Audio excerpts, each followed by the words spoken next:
नाज़रीन, अस्सलाम वालेकुम।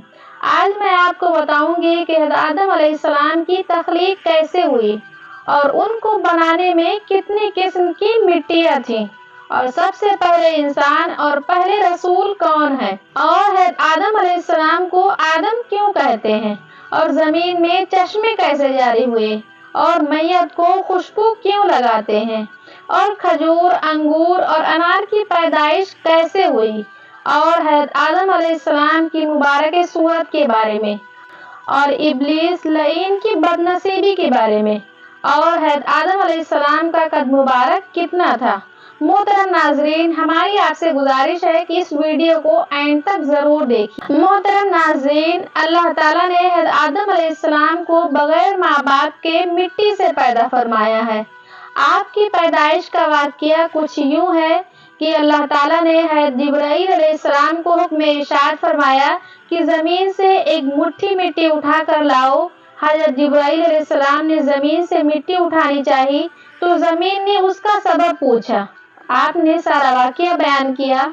उस पर जमीन कहने लगी, मैं खुदा की पनाह चाहती हूँ इस बात से कि मुझसे कुछ कम किया जाए या मेरी कोई चीज खराब की जाए। उस पर हजरत जिब्राईल अलैहिस्सलाम मिट्टी लिए बगैर वापस लौट आए और अर्ज किया, ऐ मेरे रब, जमीन ने तेरी पनाह मांगी है तो मैं तेरे नामे पाक और तेरी इज्जत का अदब करते हुए वापस आ गया और उसे पनाह दे दी। मोहतरम नाजरीन, फिर अल्लाह ताला ने मीकाईल अलैहिस्सलाम को भेजा। मीकाईल अलैहिस्सलाम ने जमीन से मिट्टी उठानी चाहिए तो जमीन ने उसका सबब पूछा। आपने सारा वाकया बयान किया। उस पर जमीन कहने लगी, मैं खुदा की पनाह चाहती हूँ इस बात से कि मुझसे कुछ कम किया जाए या मेरी कोई चीज खराब की जाए। मीकाईल अलैहिस्सलाम मिट्टी लिए बगैर वापस लौट आए और अर्ज किया, ऐ मेरे रब, जमीन ने तेरी पनाह मांगी है तो मैं तेरे नामे पाक और तेरी इज्जत का अदब करते हुए वापस आ गया और उसे पनाह दे दी और बारगाह इलाही में वही अर्ज किया जो जिब्राईल अलैहिस्सलाम ने अर्ज किया था। मोहतरम नाजरीन, फिर अल्लाह ताला ने इसराफील अलैहिस्सलाम को भेजा मिट्टी लेने के लिए।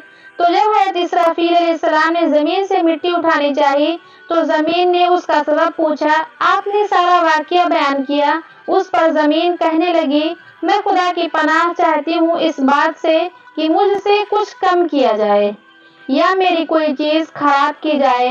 हजरत इसराफील मिट्टी लिए बगैर वापस लौट आए और अर्ज किया, ऐ मेरे रब, जमीन ने तेरी पनाह मांगी है तो मैं तेरे नामे पाक और तेरी इज्जत का अदब करते हुए वापस आ गया और उसे पनाह दे दी। तो वो भी इसी तरह वापस आ गए। मोहतरम नाजरीन, फिर इजराइल अलैहिस्सलाम को भेजा। जब जमीन ने उनसे पनाह मांगी तो उन्होंने फरमाया, मैं इस बात से अल्लाह की पनाह मांगता हूँ कि उसके हुक्म पर अमल किए बगैर वापस चला जाऊँ।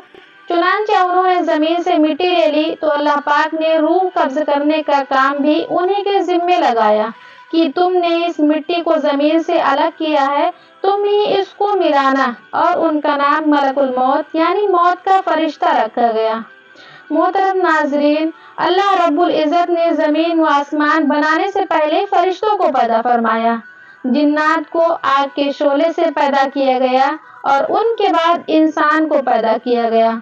मोहतरम नाजरीन, सबसे पहले इंसान अल्लाह पाक के प्यारे नबी आदम अलैहिस्सलाम है और आप पहले रसूल भी हैं जो शरीयत लेकर आए, अपनी औलाद की जानिब भेजे गए। नूह अलैहिस्सलाम को इस वजह से कहा जाता है कि आप अलैहिस्सलाम कुफ्र और शिर्क के फैलने के बाद सबसे पहले मखलूक की हिदायत के लिए भेजे गए। मोहतरम नाजरीन, आदम अलैहिस्सलाम पहले खलीफतुल्लाह भी हैं, जैसा इरशाद बारी है, याद करो जब तुम्हारे रब ने फरिश्तों से फरमाया, जमीन में अपना नायब बनाने वाला हूँ।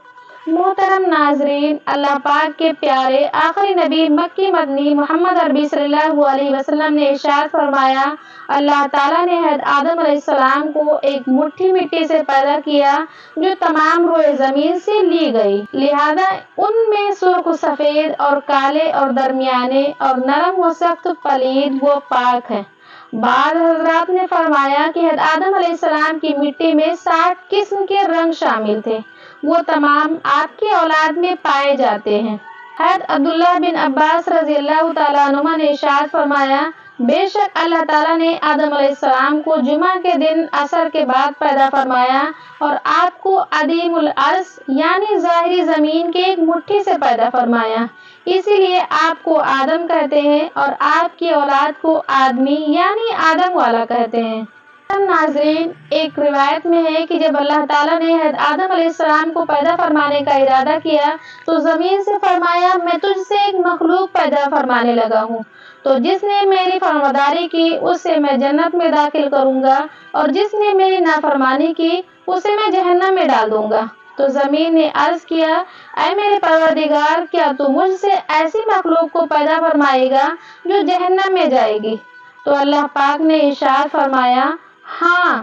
اس پر زمین اس قدر رونے لگی کہ چشمے جاری ہو گئے اور قیامت تک جاری رہیں گے۔ محترم ناظرین، اللہ رب العزت کے بارگاہ میں زمین نے عرض کیا، اے اللہ پاک، مجھ سے مٹی اٹھانے سے میری مٹی کم ہو گئی ہے۔ اللہ تعالیٰ نے ارشاد فرمایا، گھبرا مت، جب کوئی انسان تجھ میں واپس آئے گا تو پہلے سے زیادہ حسین و خوشبودار ہوگا۔ یہی وجہ ہے کہ مردے کو عطر و مشک سے خوشبودار کیا جاتا ہے۔ اللہ تعالیٰ کے حکم سے جب زمین سے مٹی جمع کر لی گئی تو اللہ تعالیٰ نے حکم ارشاد فرمایا کہ اس کو وہاں رکھو جہاں آج خانہ کعبہ ہے۔ پھر فرشتوں کو حکم ہوا کہ اس مٹی کا مختلف پانیوں سے گارا بنائے، پھر اس پر 40 دن بارش ہوئی، 39 دن غم کی اور 1 دن خوشی کی، یہ اس لیے انسان کی زندگی میں خوشی کم اور غم زیادہ ہے۔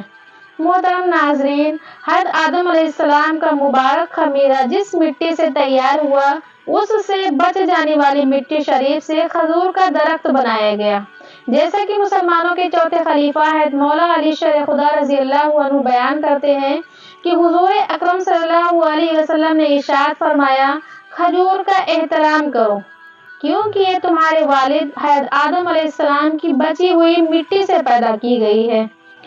اور ایک روایت میں ہے کہ کھجور، انار اور انگور کو حضرت آدم علیہ السلام کی بچی ہوئی مٹی سے پیدا کیا گیا ہے۔ محترم ناظرین، جب حضرت آدم علیہ السلام کے مبارک وجود کا گارا بنا لیا گیا تو اسے ہواؤں کے ذریعے اتنا خشک کیا گیا کہ وہ بجنے والی مٹی کی طرح ہو گیا۔ پھر فرشتوں کو حکم ارشاد فرمایا کہ اس کو میدان عرفات کے پاس وادی نعمان میں رکھ دو۔ اس کے بعد اللہ تعالیٰ نے اپنے دست قدرت سے حضرت آدم علیہ السلام کا وجود بنایا۔ فرشتوں نے پہلے کبھی ایسی خوبصورت شکل و صورت نہیں دیکھی تھی، لہذا حضرت آدم علیہ السلام کا مبارک وجود دیکھ کر وہ بڑے حیران ہوئے اور ان کے ارد گرد تعجب سے دیکھتے رہے۔ حضرت انس رضی اللہ عنہ کی روایت میں ہے، حضور پرنور صلی اللہ علیہ وسلم نے ارشاد فرمایا، جب اللہ تعالیٰ نے جنت میں حضرت آدم علیہ السلام کی صورت بنائی تو جب تک اسی حالت میں رکھنا چاہا تو انہیں چھوڑے رکھا۔ ابلیس ان کے آس پاس گردش کرنے لگا، وہ دیکھتا تھا کہ یہ کیا چیز ہے، تو جب اس نے انہیں خالی پیٹ دیکھا تو سمجھ گیا کہ یہ ایسی مخلوق پیدا کی گئی ہے جو اپنے اوپر قابو نہ رکھے گی، یعنی یہ مخلوق شہوت اور غصے کے وقت اپنے نفس پر قابو نہ رکھ پائے گی اور وسوسے آسانی سے دور نہ کر سکے گی۔